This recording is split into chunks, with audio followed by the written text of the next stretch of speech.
our pleasure, the judges panel, Morgan, myself, Sergey, welcomes the first affirmative case of the case for the government center of the House. Sir.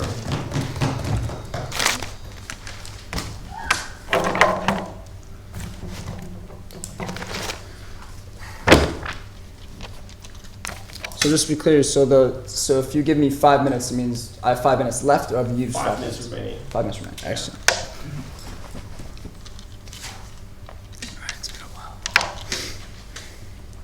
All right, thank you for coming here today.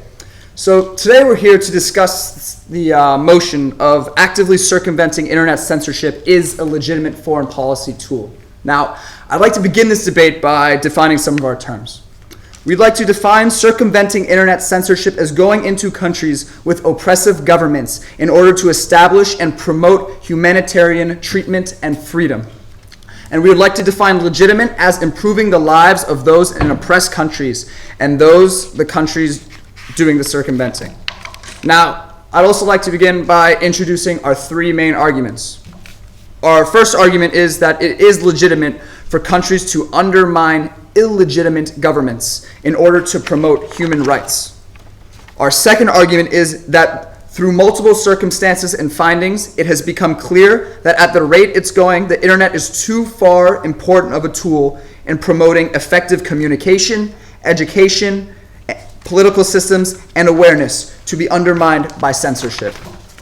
And our third and final argument is that the circumvention of internet censorship is one of the most efficient methods of enabling freedom and free speech around the world. Now, I'd like to begin a little bit by talking about our first argument, that it is legitimate for countries to undermine illegitimate governments in order to promote human rights. Now, I'm going to take you to Egypt. Egypt is a country that in January or in 2011, within the recent last few years, has been a place of many protests. On January 25th, 2011, the Egyptian government blocked Twitter throughout the entire country. On January 26, 2011, Facebook was blocked. On January 27, 2011, the country experienced an entire blackout, which was started by the government. The internet as a whole was shut down, phone services were shut down, and SMS, text messaging, and phone calls were also shut down. Another example is that the Tunisian government uses surveillance to control what is posted and what is read on the internet. These examples result in middle-class Egyptians who no longer had internet access in their homes. It led to many leaving their homes and joining the protests in order to find out what was going on. The government did this in order to stop the protests from getting out of hand. Instead, when they cut off the internet, this led to a higher level of protesting. Human rights lawyer Mohamed Abdou was sentenced to 3.5 years in prison for accusing the Tunisian government of torturing their prisoners in 2005 for writing an article. Further examples show that the Tunisian government steals passwords of left-wing political activists by running a malicious code that records passwords on websites such as Facebook and Twitter so that the government can physically delete their accounts. Now, I'm going to talk a little bit about our second argument now, which is that through multiple circumstances and findings, it has become clear that at a rate it's going, the internet is far too important of a tool in promoting effective communication, education, political systems, and awareness to be undermined by censorship. Throughout the 21st century, internet has become as important and necessary part of our lives as anything that we've had previously. Currently, 34% of the world is on the internet, and that number is growing exponentially every year. Countries like Pakistan currently have an internet usage rate of 8%, and by the end of the decade aspire to get that number to 80%. The world is clearly dependent and is becoming even more and more dependent every day on the internet. Citizens are able to show the wrongdoings of the government, not only through their computers, but through their mobile telephones. Citizens in Tunisia have taken videos of police brutality through Twitter and Facebook and have changed the game in towards of reporting to CNN, BBC, Al Jazeera, and the world by sharing their experiences through social media. If we are to have justice in the world, then social media is required in order to have that. The reason that the Palestinians are still occupying the West Bank is not only is because they can report to the world on anything that Israel does when in terms of the Israelis trying to force them out of their occupied territories. If it wasn't for uncensored social media in the West Bank, the Palestinians would be gone, destroyed, and forgotten, just like the 2 million Native Americans that died and were kicked out of their homes during the Trail of Tears in the 1800s by the United States. The correlation between the Trail of Tears and the Palestinian-Israeli conflict is a clear reason to the importance and necessity of uncensored social media. The world must have the ability to know what is going on in every country so that there are not governments which treat their citizens and the citizens of other countries in an oppressive fashion. Now, I'd like to move on to our third argument, which is that the circumvention of internet censorship is one of the most efficient methods of enabling freedom and free speech around the world. The United States as a whole, the United States' overall goal in its intervention with Afghanistan, for example, was to defeat al-Qaeda and the Taliban and turn Afghanistan into a stable, secure, and viable democracy. After 13 years of aggressive occupation in Afghanistan, thousands of U.S. soldiers were killed and no progress was made. The United States' aggressive intervention in Iraq left the United States $2.2 trillion in debt with 4,000 dead soldiers and 32,000 wounded. Furthermore, 35% of the soldiers were reported to have suffered from post-traumatic stress disorder. Circumventing a country's internet censorship is a more cost-effective and legitimate way of quelling an illegitimate government. The Arab Spring is a prime example of this. It is more effective to circumvent the internet and oppressive regimes and allow the people to rebel on their own. Furthermore, enabling freedom of speech and circumventing internet censorship and eventually changing oppressive regimes to democracies can lead to having powerful allies in the future. Thank you very much. Thank you, sir, for your speech. Would you like to use some time? Sure. In any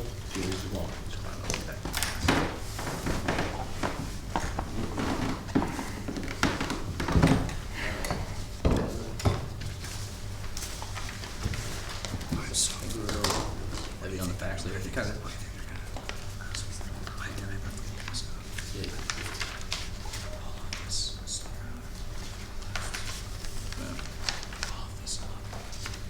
A lot of the explanation and stuff. I was gonna say.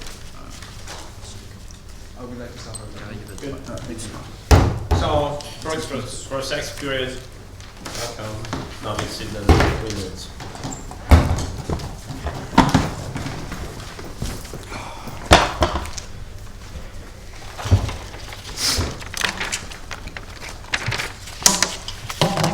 Ready? Yeah. Judges ready? Okay. What defines an oppressive government? One that does inappropriate things to their citizens. And could you further define it? So I'd say that an oppressive government is one that their citizens are angry with, where citizens are angry with their governments. So why would they be angry? Would they be angry over human rights? Is that what you're trying to tell me? It's an oppressive government because they remove human rights? Not necessarily. No. If the people are rebelling against their government, then it clearly is an oppressive. So in any case, if they rebel, it's an oppressive government? I mean, if the majority of the people are flooding the streets and there are millions out, then yeah, clearly there's something wrong that the government's doing. Okay, so that's your definition of what an oppressive government is. If society is against it. If society is against the government, that's an oppressive government. If their civilization, if the majority of the people in that country are against the government, then Okay, yes. thank you. Now, how will we circumvent internet? Like, what's your method? Our method is the United States has several ways where they actually fund.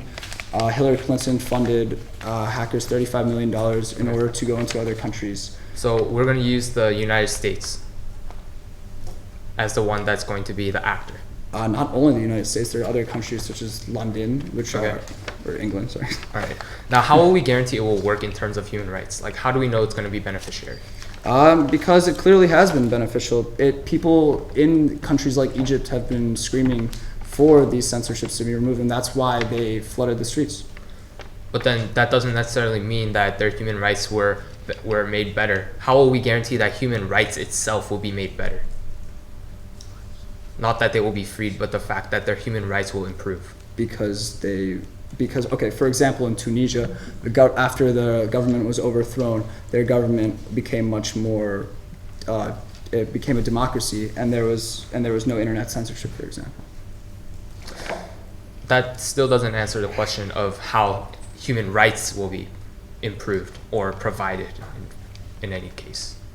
So could you please... And what do you define as a human right? A human right, the Universal Declaration of Human Rights Those are all natural rights provided to each and every individual when they're as a human. Now, how will we be sure that they will be ensured these human rights? Throughout, because if they don't have internet, if they don't have their information censored, then they could show what's going on through their country, as opposed to not being able to show it. For example, in North Korea, where the internet, there is none. You can't send anything. Thank you. That's all. 725 for me.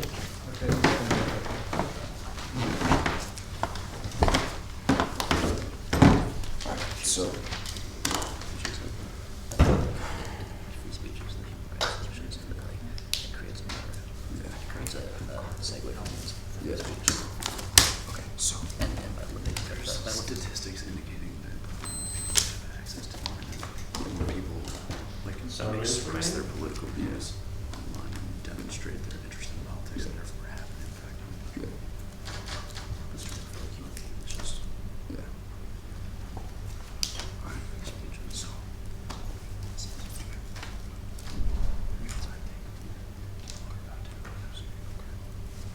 So now it's the first thing you can. You're yeah, 'cause I'd like to start.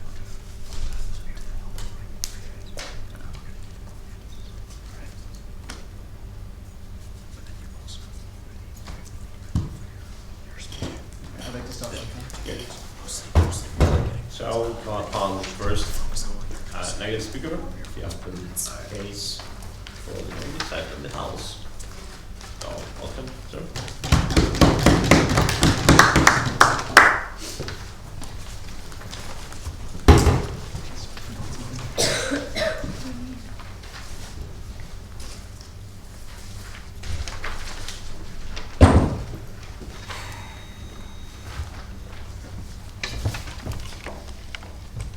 Judge, ready?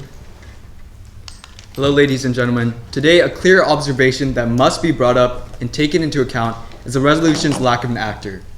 Who is going to circumvent internet censorship? When is it right to violate the sovereignty of another state?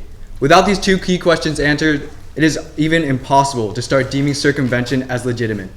The affirmative claim that this tool can be used by any legitimate nation is one that endangers the entire world.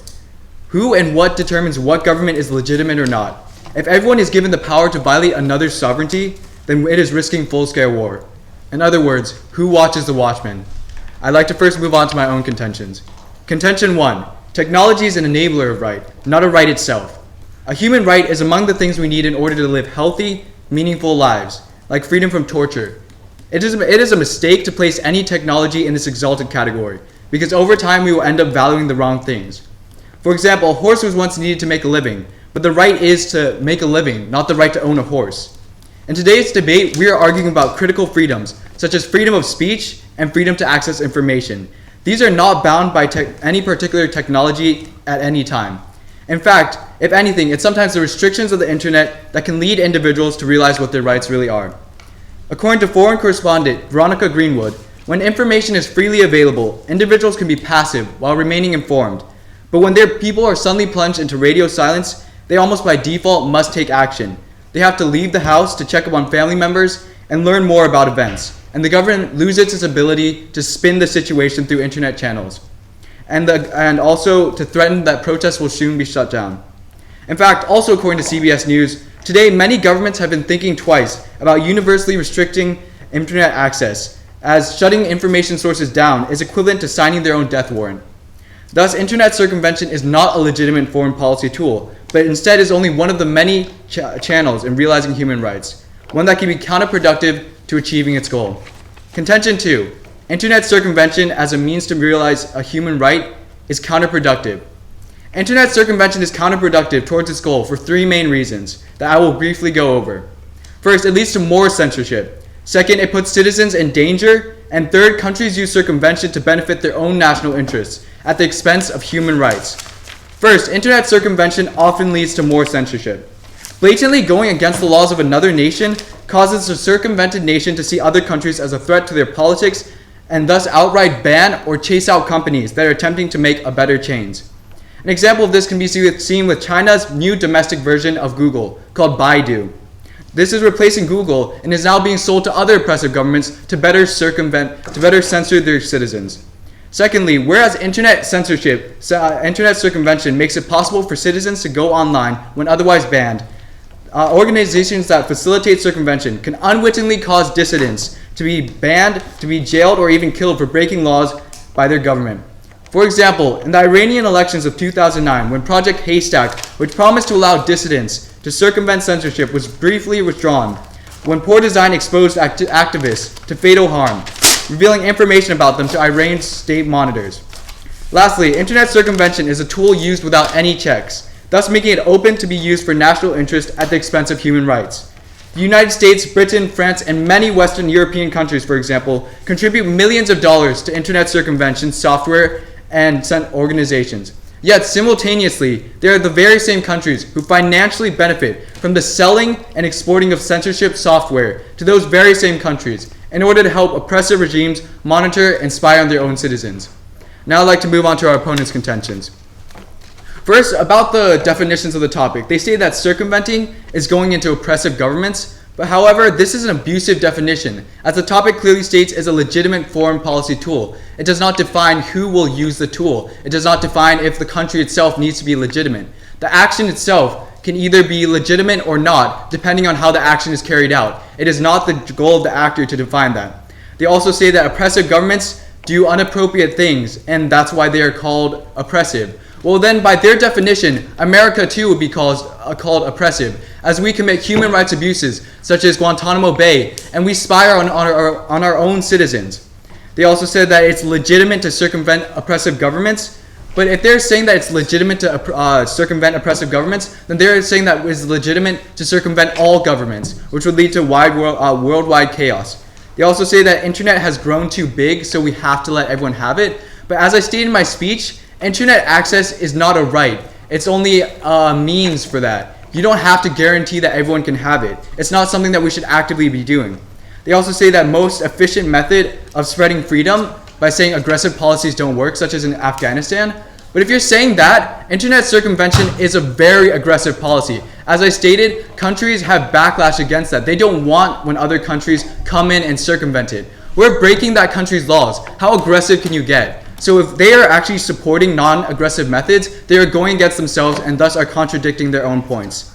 They also say that the cutoff of the internet leads to more revolutions, but again, this is a contradictory point. Because if they are saying that the cutoff of the internet leads to a better chances, then they don't want to circumvent the internet because they want more censorship. They also say that the government tracks the internet, so that's another reason why we shouldn't circumvent. If the government is tracking the citizens and we're helping them get tracked, how is that even good for them? Obviously, if they don't want governments to oppress their citizens, then they do not agree with their own side. Lastly, they said that social media is required to benefit the world, but obviously from history, as you have seen, social media has just come around and the world has still beneficially changed. So since I proved that most of their points are contradictory to their own side and brought up the next points, I strongly believe that the negative has won this debate. Thank you. Thank you so much. We'll take some time, please.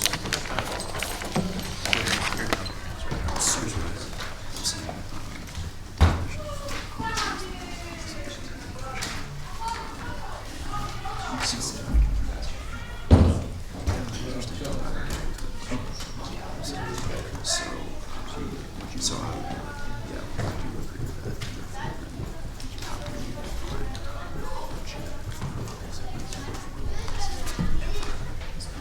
has been completely self-funded, having restrictions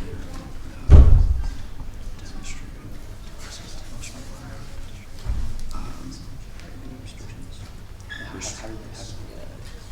restrictions. Oh yeah, it is demonstrating. How do restrictions demonstrating? Because he said that the rights were what the rights are. He also said A minute past 7 remaining. Okay.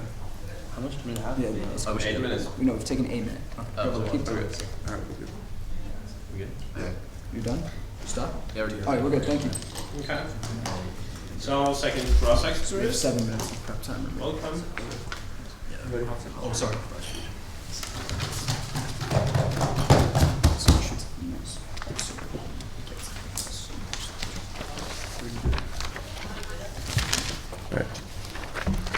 How would you define foreign policy?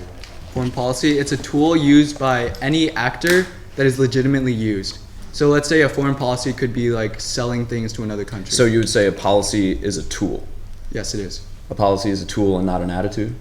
So you would disagree that the foreign policy of a country is merely the moral compass of that particular country in question. No, because the tool can be economic. It doesn't have to be moral. So a policy, an economic foreign policy. If that's the question you're asking. Okay. How do restrictions of the internet demonstrate people's rights? I think that's one of the points you made. Can you repeat that? One of the points you made, to rephrase, is that the internet censorship reminds people what their rights really are. Could you explain that wasn't really a point, but it was just sort of a, when you're censored, you see the oppression, like let's say you're being bullied, then you know how bad it is. So it's a way for them to realize that So there's you're a better censored, future. so you see the oppression, so you can go online and see what's going on around the world. Not really, Because you can't, this, because the that's- censorship is already there. The oppression is already there. You don't need to go online to see what kind of oppression is out there. So if you don't have access to the internet and you live in a world where you don't have access to the internet, how can you possibly know what you're missing on the internet? What it could teach you? Circumventing the internet wouldn't even help those places, if that's what you're trying to say. Circumventing the censorship of the internet would allow people access to sources of But information if you're that would saying reveal to them. if you're saying that these places Excuse me? don't, oh, sorry. That would reveal to them what they are missing around the world. For example, if somebody in a highly oppressed country, for example, take North Korea, went online and saw, wow, people in America have democracy and they can make their own decisions, then they would probably be inspired to do something about it.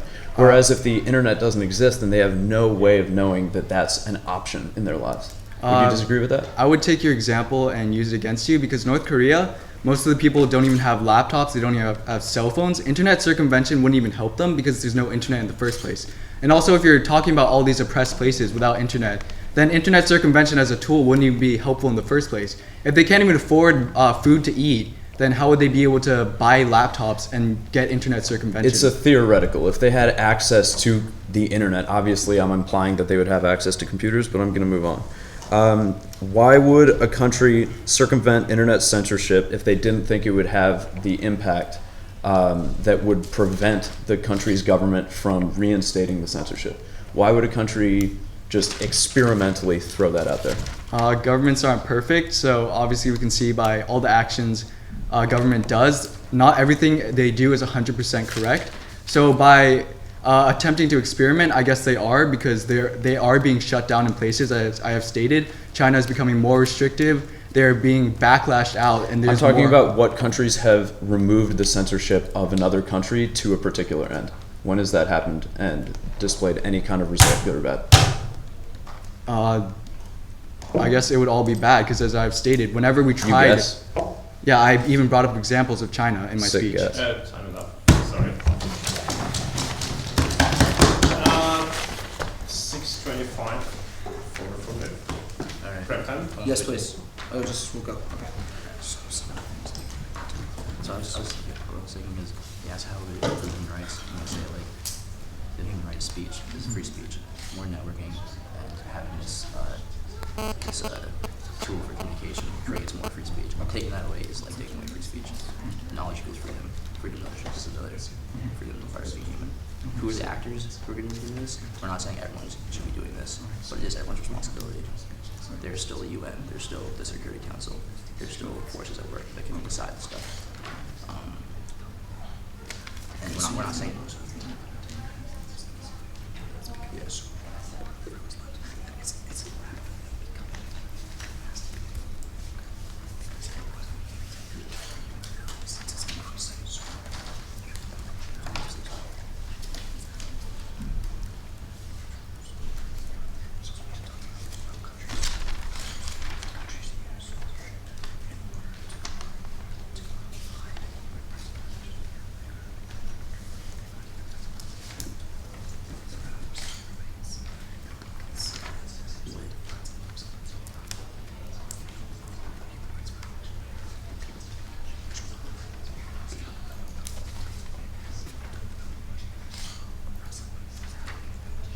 Five minutes of prep, everybody.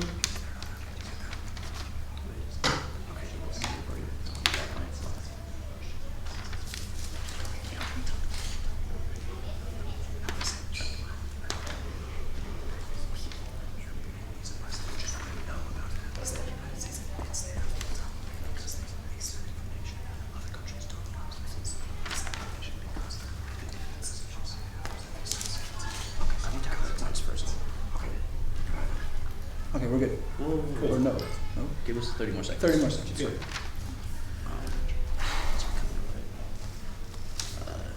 They said it leads to more censorship. Because countries will retaliate. There's censorship. They said doing it with certain countries will retaliate and try to work against it. And I mean, you can argue that for any human rights violation.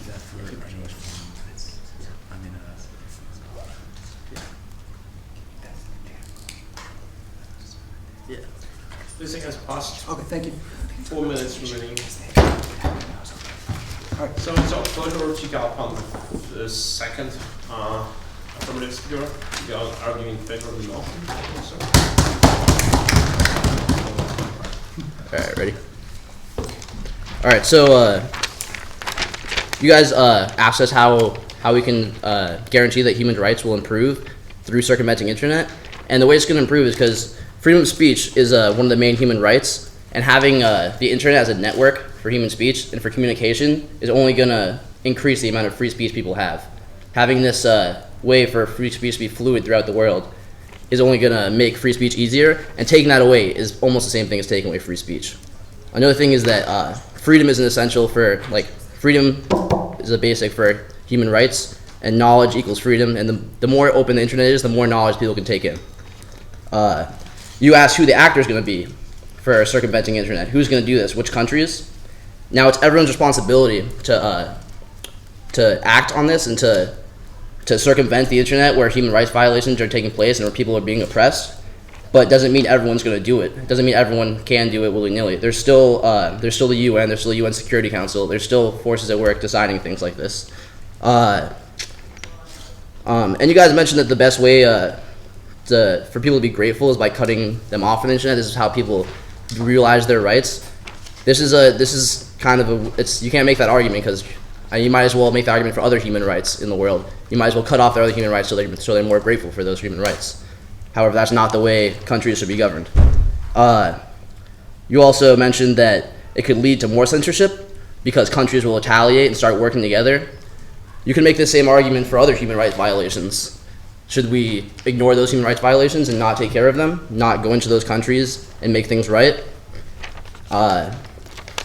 There's been interventions throughout history to stop human rights violations, and those countries have retaliated and drawn together. But eventually, the idea is that human rights will be restored.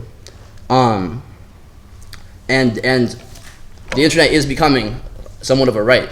It's becoming so important in people's lives that it's almost becoming such a big tool of communication that to cut it off is like cutting off a whole section of the way people communicate, and it's cutting off an entire area of the world. And to do that is taking away one's civil rights, basically. We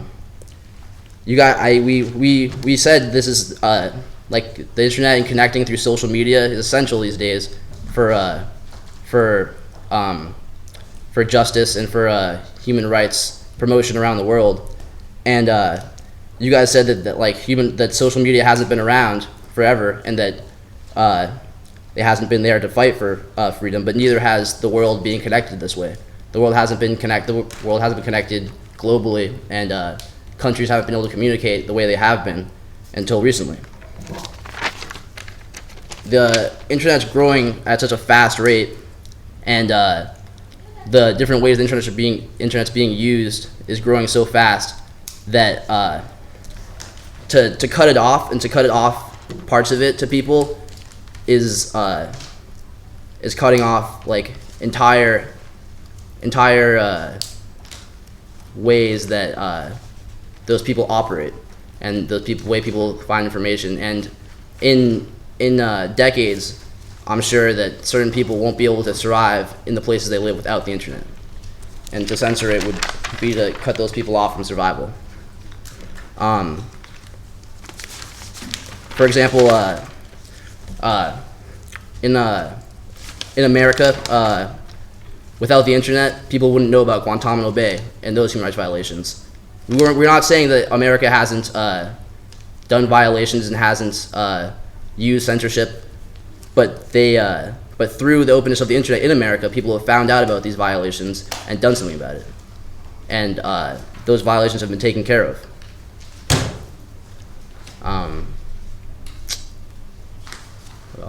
Cut it off there. Yeah, cut it off. Yeah. Thank you so much, sir. 6:50 of prep time today.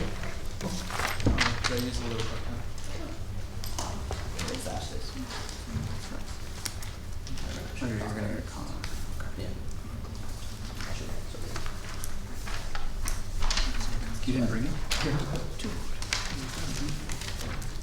I'm still losing.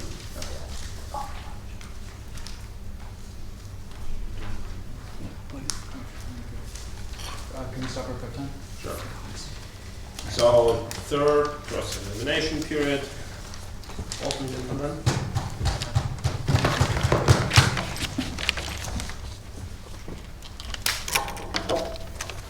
Alright, so you stated that freedom of speech is good. So if we prove to you today that it would be cutting off freedom of speech, would we win that side? That what would be cutting off freedom of speech? I'm just asking, if we prove that freedom of speech is cut off on our side, would you support our side? That freedom of speech is entirely cut off on If your you- argument? If you agree with freedom of speech, then will you agree that if our side is cutting off, if your side is cutting off freedom of speech, then you agree with not having it? I don't agree with cutting off freedom of speech. I I know, don't so- quite follow your question, sorry. Oh, sorry, it was a little badly worded. You also say that the more open the internet is, the more knowledge. So, how is the internet getting more open? Well, there's just more being added to the internet. I didn't say the internet was becoming more open. I said the internet's just becoming greater and more expansive, so there's more knowledge available, and more people are finding out about it, and there's more ways to navigate it. So, what's an example of like oppressive nation that would do well if we circumvented the internet? China might do better. I mean, it's impossible to say for sure, but I mean, China could do better. So it's impossible to say they could do better. We believe that they would do better. You said the UN can act. Is the UN acting right now for North Korea? Are they trying to stop the human rights violations there? No, but that's a very hot situation, and they can't just go in there. What about China? They're talking about it. What about Rwanda? Of course they're talking. Has the UN gone in and helped anyone because they're being oppressed right now? Not in the last week, but they've done it in the past. All right. You say the internet is a right because it is important to us. Would you say the right to a TV is important because it's important to some people? TV is not nearly as important as the internet is, because the importance of something doesn't make it a right. You say the dependence on it. internet is a right because it is important to us, right? Because certain people are dependent on it. When you can't survive without something, that's when it starts to become a right, and that's where we're headed. So people can't survive without the internet. Not in certain places almost, and we're headed towards that way for sure. So would you say driving a car is a right too? Because some people have to drive a car. No, they don't. Well, what's the difference between driving to get somewhere and using the internet for just looking at Facebook? I didn't say you're just using the internet to look at Facebook. A lot of people are using the internet to find out ways to survive. They're finding out what their situation is, and they're finding out how to get out of those situations and get into better situations. Could you where they're not give doing me it. an example of a country that those people are trying to do that? Like trying to find the internet to help them survive their situation? I mean, in Egypt, that's what happened.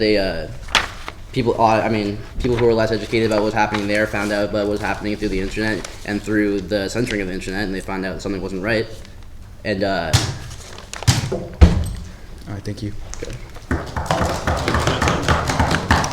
6:20. Prep time is ready. Can we take some prep time? Sure. Okay, nice. Alright, from the you got it. Okay, where's my phone? I would probably struggle with this. You should definitely do the third. Yeah, you should definitely read all this information about how we have so this is just explaining that that intervention is the right thing to do when in country human rights violation.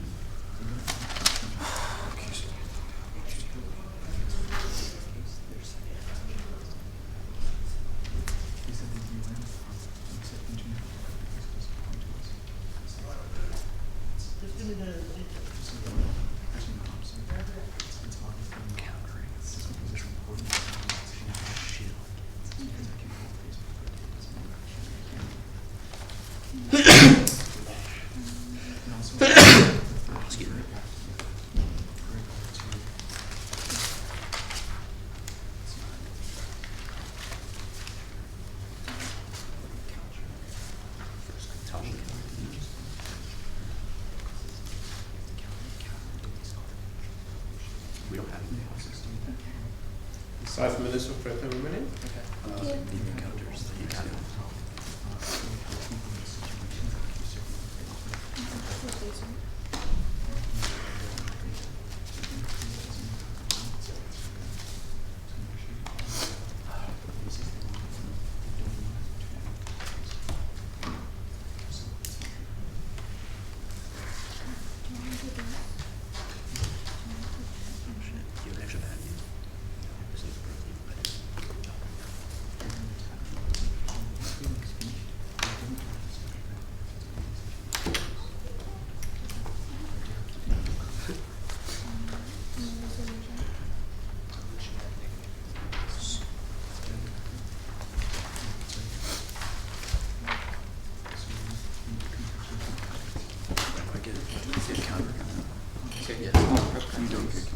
Good. So, Templar to call upon the second negative speaker to keep on arguing against the motion of amendment.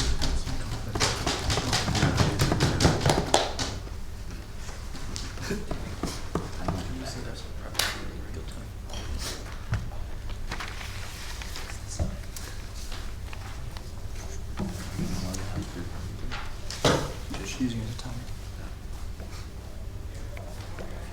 I would first like to address my opponent's case. Their first contention is that their first point was about how Egypt got more freedom, and this was because of the internet.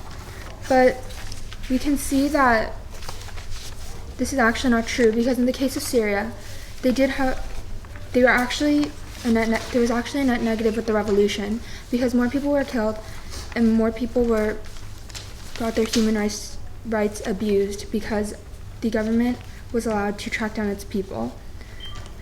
And we agree that freedom of speech is a good thing, but we've already stated that by circumventing internet censorship, we'll actually be taking away freedom of speech and oppressing the people more, and that is counterproductive.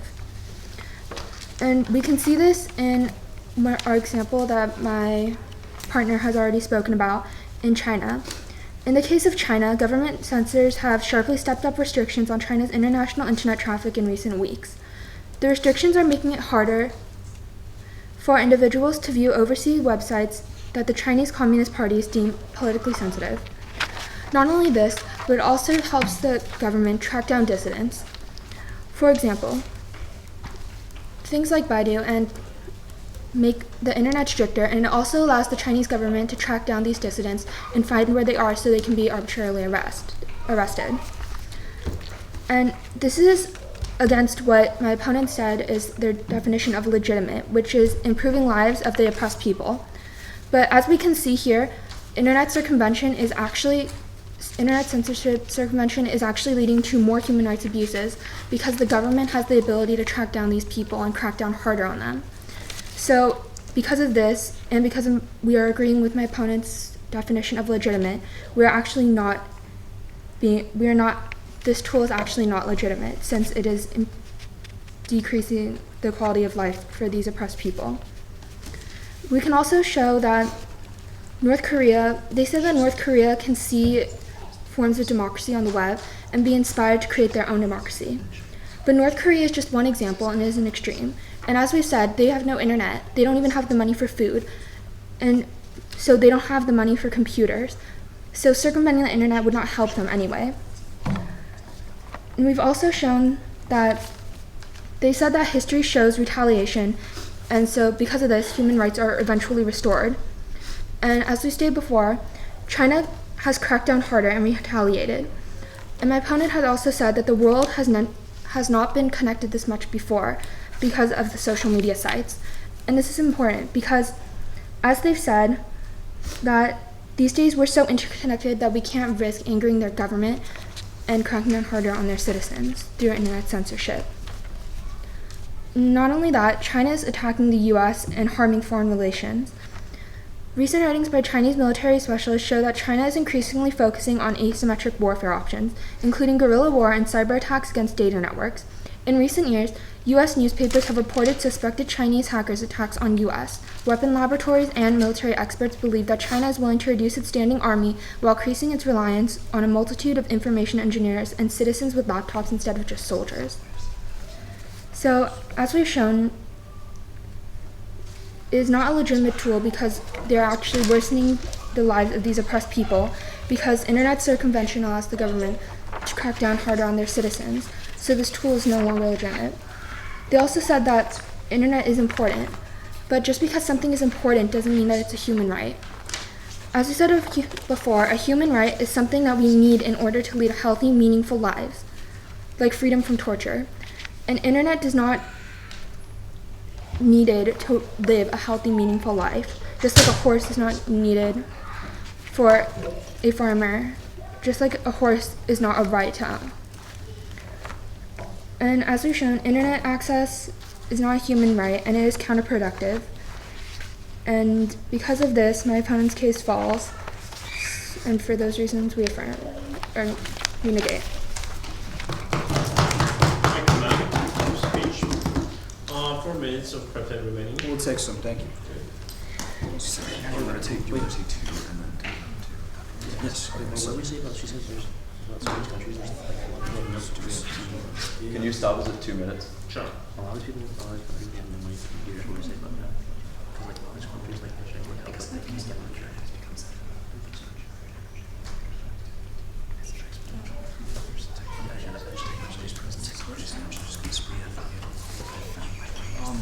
I think I took a paper. Sorry. Sorry? Yeah, it's not until technology because Public, there's statistics about people who have access to Oh, public sorry. internet access to public cafes. but I mean, there's Okay, but she brought up how it's given China has prevented exposure to other non-communist political systems. They're saying that China has blocked people from being able to read about other political systems, and that's a good sign. she also said it's good that they're like, they can track down the dissidents. It's literally a restriction of freedoms. Like, we should ask them why it's good they can track down people who are against them. You can say That's you can say that the internet is not your right, but freedom is, and you need to know that you agree with the political system you're a part of. Don't say it's not. Don't say it's not. It's not. It's not your right. That's right.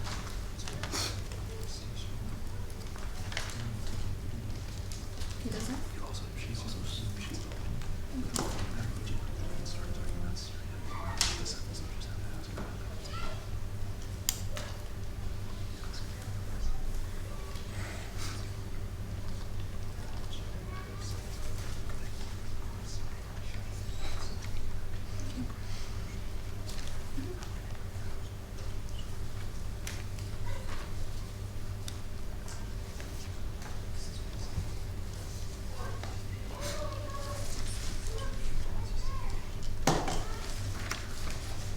Uh, 2 minutes past, 2 minutes remaining. All right, you're good, thank you. Okay, the last walk through to your last class experience.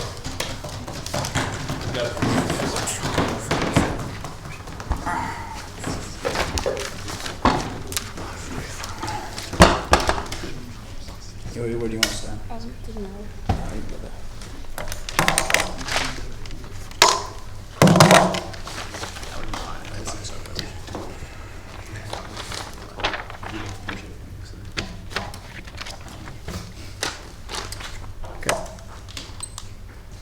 All right, so you said that, so how would getting around internet censorship stop a country's ability for freedom of speech, like you said? Do explain that, please. Okay.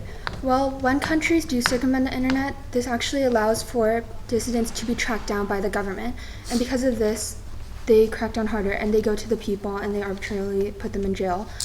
And we can also see in the case of China, they kicked out Google and replaced it with. Okay, thank you. by- Do you okay. think that there are human rights violations in the United States? Do they ever occur? Yes. Yes. And when they occur, would you agree that publishers, social media has the right and has in the past shown when those human rights violations have occurred? Well, yes, but this is Okay, not the thank same you. as. So then, would you say that there are human rights violations that happened in Tunisia, for example, in the previous government before the new one was put in, the most recent one was put in place? Were there human rights violations? It doesn't mean that human rights violations have stopped altogether, though. Okay, but at least in those countries, when human rights violations occur, other people in different countries can know about them. It can be spread, it can be shown, and people can be held accountable. Instead, governments would you say that governments are trying to hide human rights violations by censorship? Yes or no?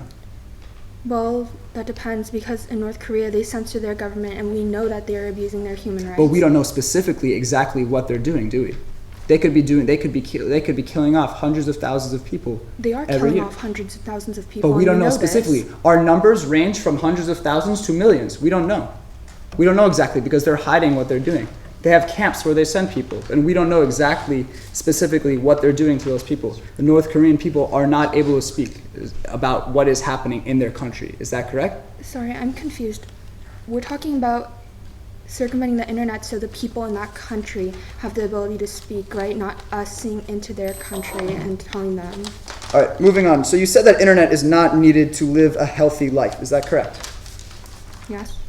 So would you say that Pakistan's increase of wanting to move internet usage up from 8% to 80% shows that internet is actually becoming a necessity for life?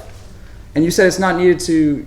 Oh, sorry. Answer that. Sorry. A horse is needed for a farmer to raise his crops so he can make a living, which he has a right to make a living. But if you're trying to write an essay for class, would you need internet in your school? Would I you have a want all library. sources available? I have a library. But don't you think the way you take information in has evolved from just going to libraries? But it doesn't mean that I need it to live a healthy life. would if someone took away your ability to research everything on the internet, would that hurt your ability to do research, for example? May I answer the question? You may if you want. Okay. It takes away the ability, but it does not mean that I am not having a healthy life, because I can still walk to the library, which increases my health actually, instead of staring at a screen.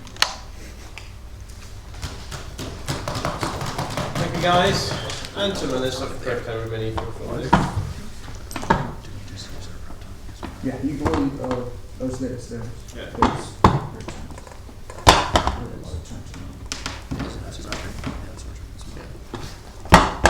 feel pretty prepared. Is there anything I should let me go through this. We need to say, highlight that we're not saying that you should. You're going in that direction, that you're reversing. You're saying? So when I say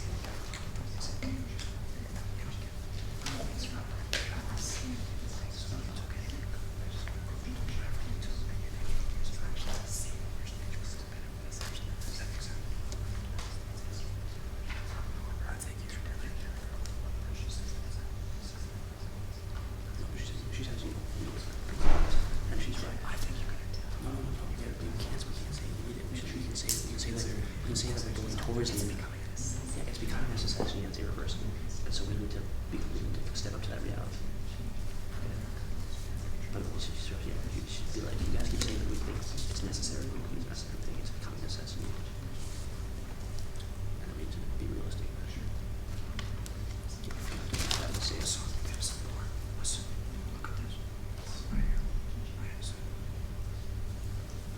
Basically said it's already.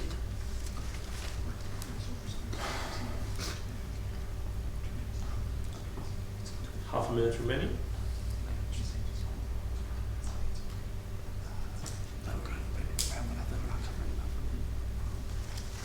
We keep covering how censorship is bad. We need to talk more about going to circumventing. I can do that. Okay. But we talk more about censorship is bad.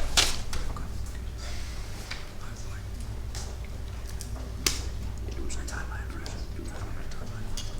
Affirmative prep time is up. So we welcome the third from the shooter to conclude the debate.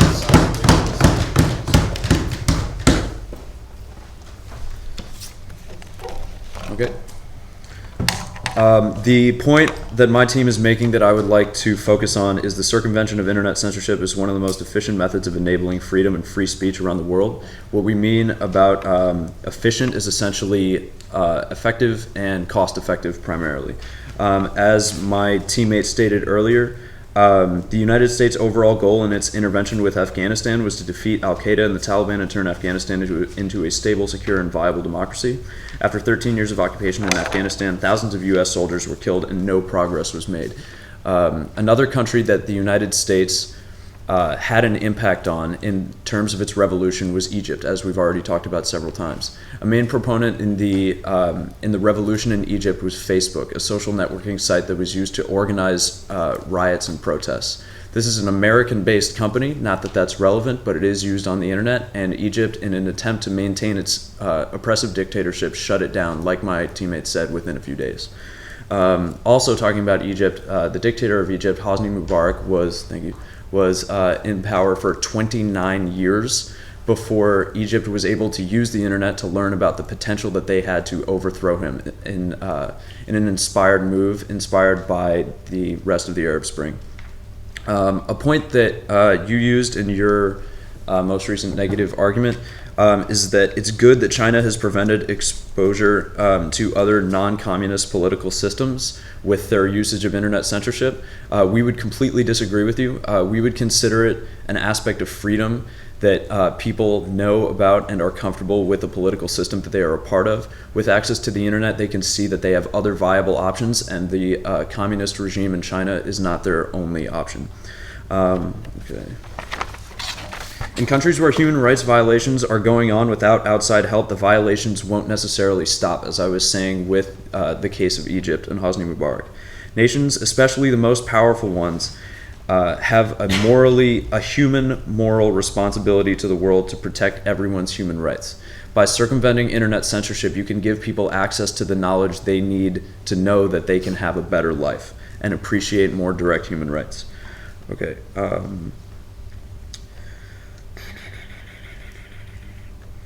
It's important to help and support those who need it when you are capable. The United States has proved this time and time again in most recent years, but with very slow and inefficient methods such as invasion and coups. The ability to educate people on their governments and help them in this way is a much cheaper and less damaging approach. An excellent comparison would be to take the United States or any other country's usage of military drones as opposed to sending in troops. Being able to sit at a computer and enable freedom is a lot more preferable than sending in troops to enable the same thing.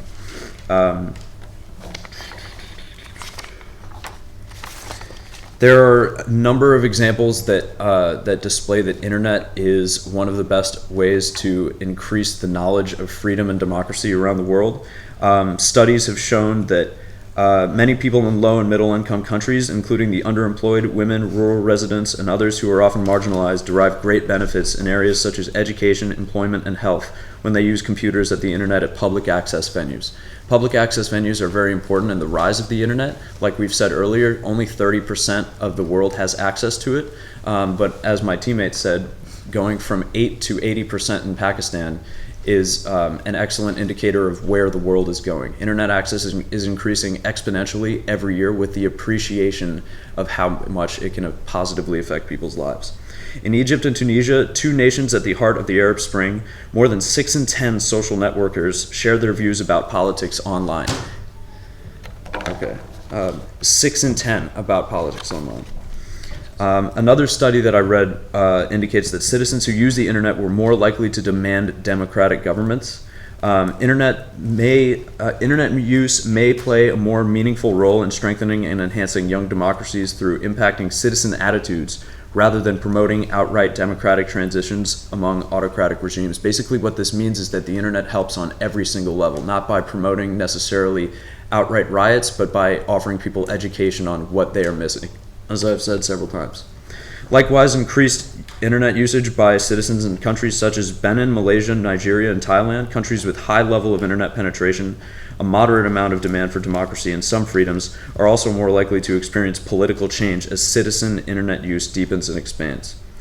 States that have a moderate to high level of internet penetration, in which the population on average expresses a high demand for democracy and enjoy at least a partly democratic political regime, are contexts where increasing internet use is more likely to promote democratic change. Overall, we think that circumventing internet censorship can increase people's access to the internet and therefore, with all the points that I've made, increase their possibilities for increased human rights and a better life. Would you like to take the remaining 4 minutes? 4 minutes, 10 seconds. Yes. Thank you.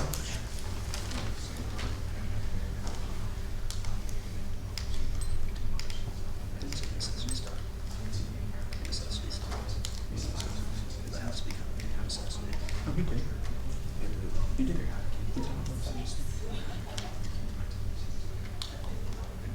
hard. It's to stay away from you because she's right. Since it's not necessity, but it's becoming Yeah, masturbation is becoming necessity. Not really necessity. you can say it's that it's growing violence. Yeah, you can say it's becoming necessity.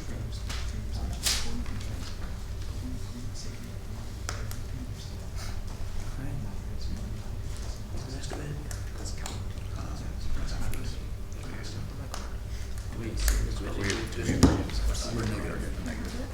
Do it to go back into that same neighborhood and then read it this time.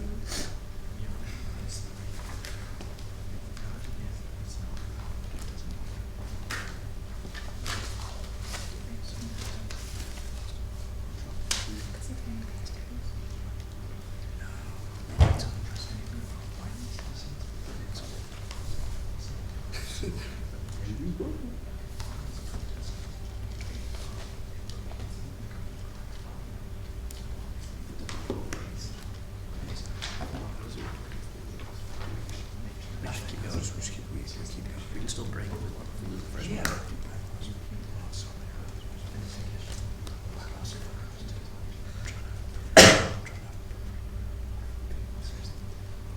So it's first.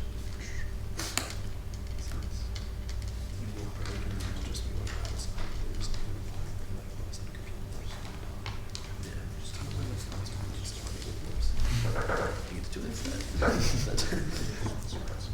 If TyMy remembers to bring this information To the podium. Add that.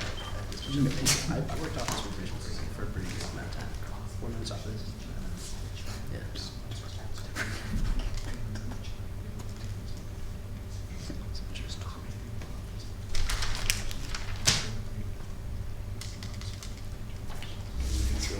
I'll make sure you have your lunchbox before you go to school. Yeah, you got it. Need that. You guys are my support system. That's true. So. We are the friends, my friends. Do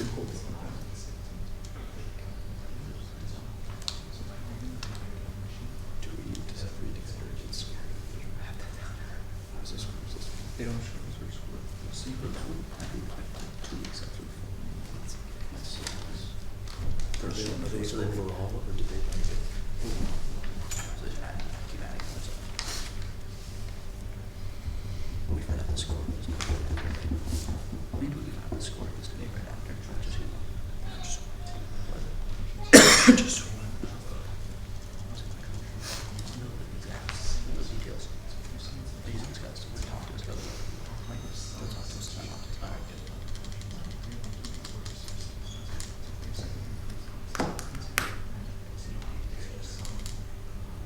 The way he looked at me, he was like,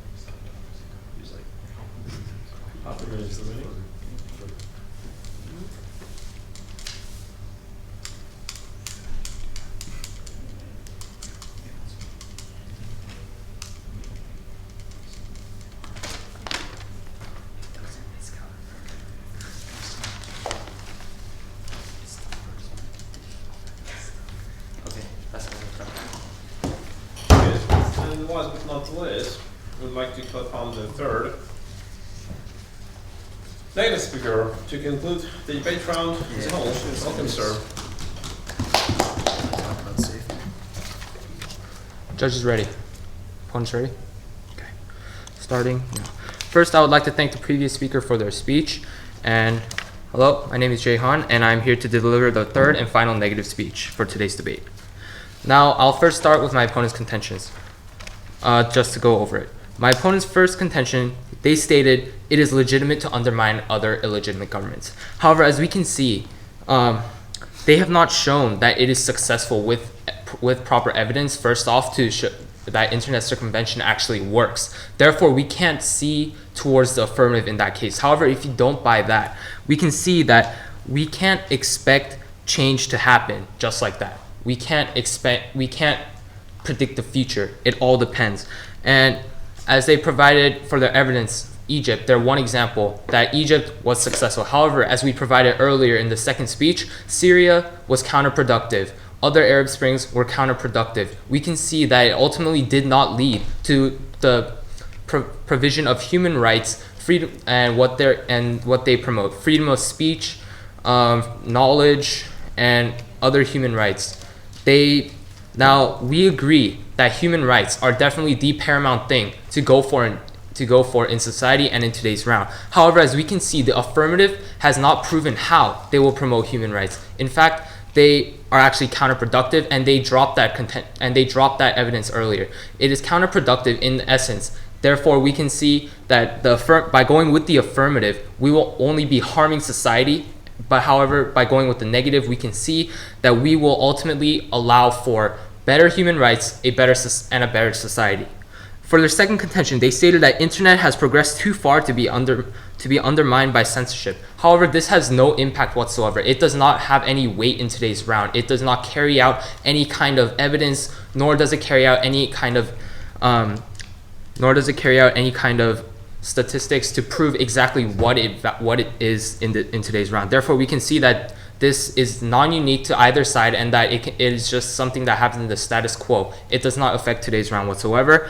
So that contention falls. Now moving on to their third contention, they stated that circumvention of censorship allows free speech. However, as we can see, as I stated earlier, circumvention is counterproductive and does not allow for freedom of speech. Now we will move on to three main issues in today's round. First, the fact that human rights will be promoted. Second, who is the actor? And third, which is the better way out? Now, as we can see, human rights are not promoted through the affirmative side. It is counterproductive. It ultimately destroys society, and it results in the removal of human rights and more oppressive societies. However, as we can see, through the negative, we agree with freedom. We agree with providing human rights. However, circumvention is not the way out. It damages more, as we can see as I provided earlier. Now moving on, who is the actor?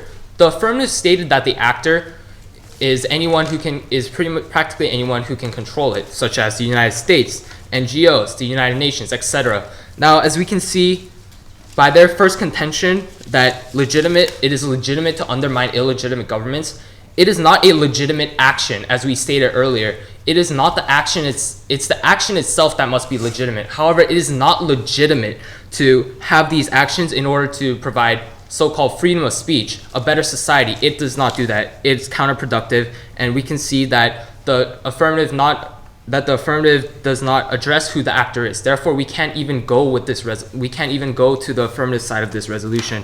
Now, which is the better way out? Circumvention. It does not lead to knowledge. It does not lead to free speech, and it does not lead to a better society. It's counterproductive. We can see it damages society. It creates bloody revolts. It creates no human rights being provided in today's society. Now, I'll move on to what weighs in today's round. The negative case was not touched at all. All the affirmative said was that to address our case is that it is the moral thing to do. Now, what is moral? Something that's moral is something that is right to do.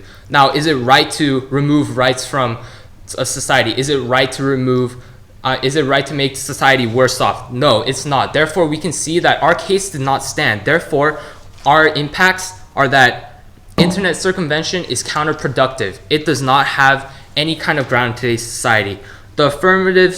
And secondly, the affirmative case stands as contradictory, as we can see.